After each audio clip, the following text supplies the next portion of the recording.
inviting me to address today's UNSC meeting.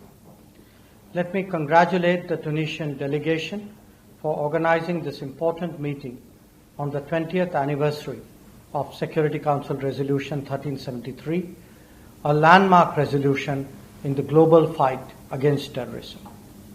We recognize Tunisia's contribution as the chair of the Counter-Terrorism Committee and commend its steering the UNSC discourse on this critical issue. I would also like to thank Mr. Vladimir Voronko, Under-Secretary General, UNOCT, Ms. Michelle Koninsk, Executive Director, CTED, and Ms. Fatima Akilu, Executive Director of the Neem Foundation, for the briefings. Resolution 1373, adopted in the wake of the 9/11 terror attacks, reminds us that terrorism continues to be the gravest threat to mankind. It not only grievously impacts human life, but attacks the very foundation of humanity. By adopting this resolution, the Council conveyed its unequivocal determination to address the menace of terrorism. India has always been at the forefront of global counter-terrorism efforts. In 1996, long before the adoption of Resolution 1373, India took the initiative to pilot the draft Comprehensive Convention on International Terrorism with the objective of providing a comprehensive legal framework to combating terrorism. We have signed and ratified all the major conventions and protocols on terrorism adopted by the UN and are part of all major global initiatives in that regard. Resolution 1373 and the Counter-Terrorism Committee are indeed important pillars of the global architecture against terrorism. Other UN initiatives, including the Counter-Terrorism Executive Directorate, play a notable part in augmenting capabilities of member states and extending technical and capacity building assistance. The UN sanctions regime has also been an effective tool in the fight against terrorism. Mr. President, in recent years, terrorist groups and lone wolf attackers have significantly enhanced their capabilities by gaining access to new and emerging technologies, including drones, virtual currencies, and encrypted communications. Social media networks have contributed to the radicalization and recruitment of youth. The COVID-19 pandemic has only aggravated the situation further. The relative isolation and extended disruption due to the lockdowns and the associated distress and economic uncertainty has made the world more susceptible to radicalizing narratives and extremist propaganda. Preventing terrorists from accessing financial resources is crucial to successfully countering the threat of terrorism. Over the years, terrorist groups have developed a diversified funding portfolio through a range of criminal activities, including extortion, kidnapping, money laundering, drug smuggling, and trafficking of natural resources, humans, and antiquities. Terrorist organizations have also begun to exploit the anonymity afforded by blockchain technology for fundraising and finances. Some states lack the legal and operational frameworks and technical expertise needed to detect, investigate, and prosecute terrorist financing cases. However, there are also other states that are clearly guilty of aiding and supporting terrorism and willfully providing financial assistance and safe havens. While we must enhance capacities of the former, the international community must collectively call out the latter and hold them accountable.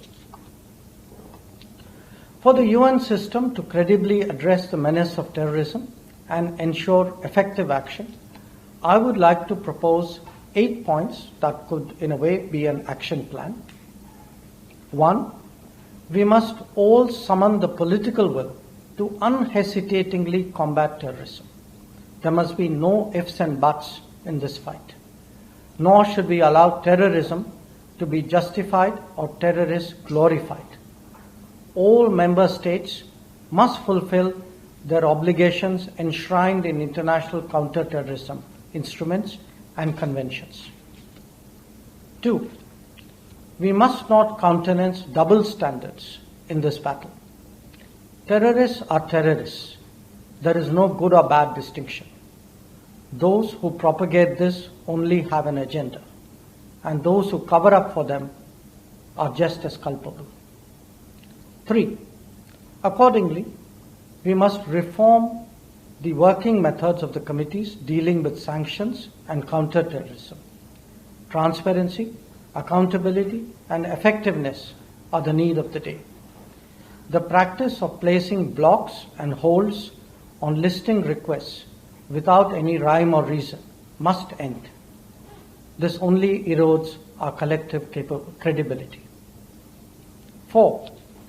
We must firmly discourage exclusivist thinking that divides the world and harms our social fabric. Such approaches facilitate radicalization and recruitment by breeding fear, mistrust, and hatred among different communities. The Council should be on guard against new terminologies and false priorities that can dilute our focus.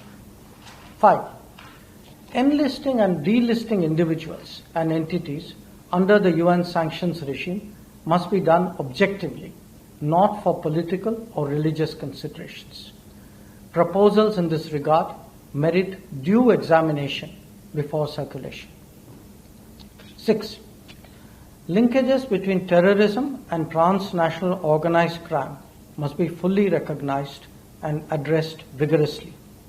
We, in India, have seen the crime syndicate responsible for the 1993 Mumbai bomb blast not just given state protection, but actually enjoying 5-star hospitality. 7. Combating terrorist financing will only be as effective as the weakest jurisdiction. The Financial Action Task Force, FATF, should continue to identify and remedy weaknesses in anti-money laundering and counter-terror financing frameworks. Enhanced UN coordination with FATF can make a big difference. And 8. Adequate funding to UN counter-terrorism bodies from UN regular budget requires immediate attention. The forthcoming 7th review of the UN's Global Counter-Terrorism Strategy offers an important occasion to strengthen measures to prevent and combat terrorism and build capacities of member states. Mr. President, I sincerely hope that these 8 suggestions merit serious consideration by the Council.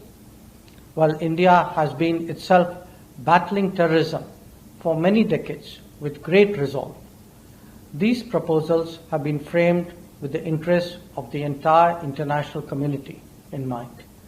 It is time that all nations walk the talk against terrorism and commit themselves to the goal of zero tolerance. I thank you, Mr. President.